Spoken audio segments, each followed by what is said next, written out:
Right friends, welcome back to capsule number 3. This is about the future of information technology sector. Now several restrictions are being imposed by one country after the other, starting from United States of America, then Australia, New Zealand, Canada, Singapore, UK. Lot many restrictions are being imposed. Under these circumstances, let us analyze what is going to be the future of information technology sector in our country. India gets almost 60% of its revenue in software exports from North American countries, predominantly United States of America. Then as more and more restrictions are being imposed, it may become tough for the Indian IT sector. Look at further information. India employs around 37 lakh IT services workforce, and Cognizant recently decided to reduce its workforce by 5%, and Wipro recently sacked around 600 employees, and a McKinsey report says that almost half of India's IT sector's workforce will become irrelevant during the next 3 to 4 years. Right. And now, what are the reasons or ground reality? And subsequently, we are going to deliberate on course correction or challenges. Finally, what needs to be done. Now, let us look at reasons or ground reality.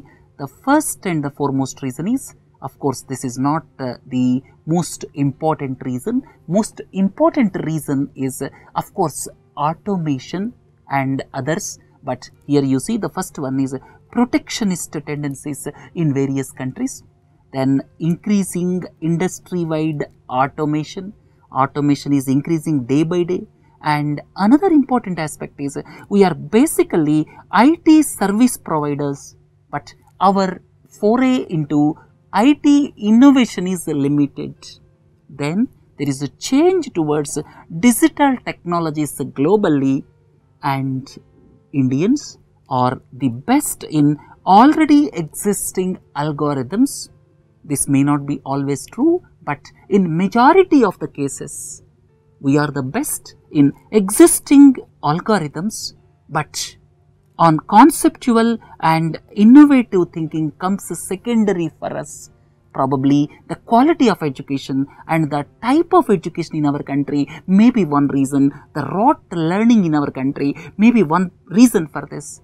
So what I mean to say is, we are comfortable in working with the existing algorithms than on innovative concepts or conceptual thinking. So under these circumstances, now let us look at what are the challenges or course correction required. The first point is, Indian software companies are traditionally strong in application development and maintenance, and most of the work of Indian IT sector, or you can say most of the workforce of Indian IT sector, are engaged or trained in this. And what is being happened now? Now at present, automation is taking place in repetitive activities. In repetitive activities, automation is taking place.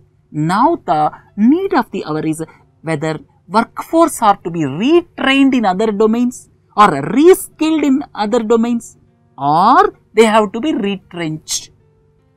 Basic point here is, most of the repetitive functions are going in automated way. Now the existing workforce of IT sector, they have to be either reskilled in other domains or have to be retrenched. So what is the way out for the present IT sector? They have to decide, right? The next point is, basically at present, banking, financial services, insurance and telecom sector revenues constitute around 40 to 50% of the overall revenues of IT sector. But the shift is taking place towards other verticals like retail and healthcare. Here the important problem is, Indian players lack strong presence in sectors like retail and healthcare. And the need of the hour is, Indian software companies must diversify with acquisition of firms, because Indian software companies have got lot of piled up cash. With the available cash, they have to go for diversification by acquiring firms, right? So, the need of the hour is diversification from the traditional sectors to the sunrise sectors, right? So, we are very strong in conventional sectors, but the need of the hour is to look at sunrise sectors. And the third point is digital technology solutions are much in demand across all the verticals.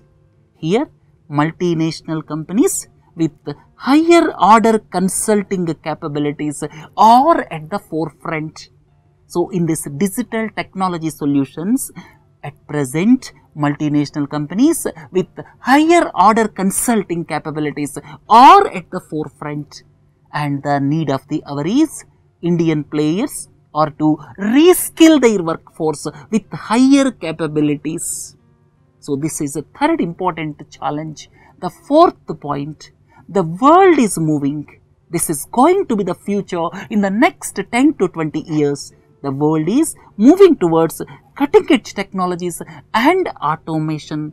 Mankind has never experienced or thought of these technologies before. So, under these circumstances, only the countries that are able to successfully skill their workforce for the future will be able to ride the digital wave. And at the same time, lot of innovation is required.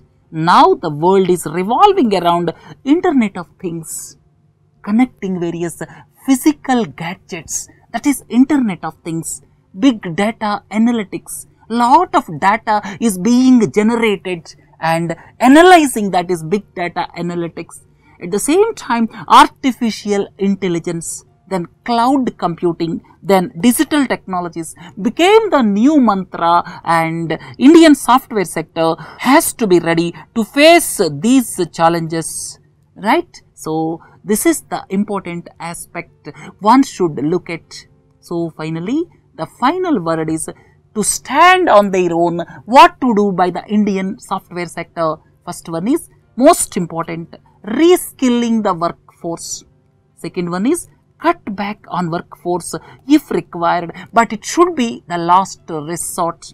Next one is acquire domain skills in sunrise sectors like retail, healthcare, and future is undoubtedly going to be digital technology solutions. And think of Internet of Things, big data analytics, cloud computing, artificial intelligence, digital technologies in a big way. And at the same time, look at the aspects pertaining to fourth industrial revolution. The aspects like driverless cars, robots everywhere, then 3D printing, they are going to become reality. Where do we stand after 20 years? Certainly the question is in the negative. So, please think about this fourth industrial revolution technologies like driverless cars, robots, 3D printing, and we have to look at technologies which generate these type of processes. Then go for massive acquisition of firms with expertise in above domains. And now the software companies have piled up lot of cash, and what they are doing now? They are now buying back the shares. Instead of buying back the shares, please go for massive diversification with acquisition of assets abroad who are conversant with new generation technologies like Internet of Things, big data, cloud computing, artificial intelligence, digital technologies, then driverless cars, robots, 3D printing. This is going to be the future, and you are keeping silent and you are in the process of buying back shares. So, the future for Indian software sector appears to be not bright at this juncture, right? Let us hope anyhow for the best. Thank you. Thanks a lot. This is the third capsule. Please do join for other capsules. Have a nice day. Thank you.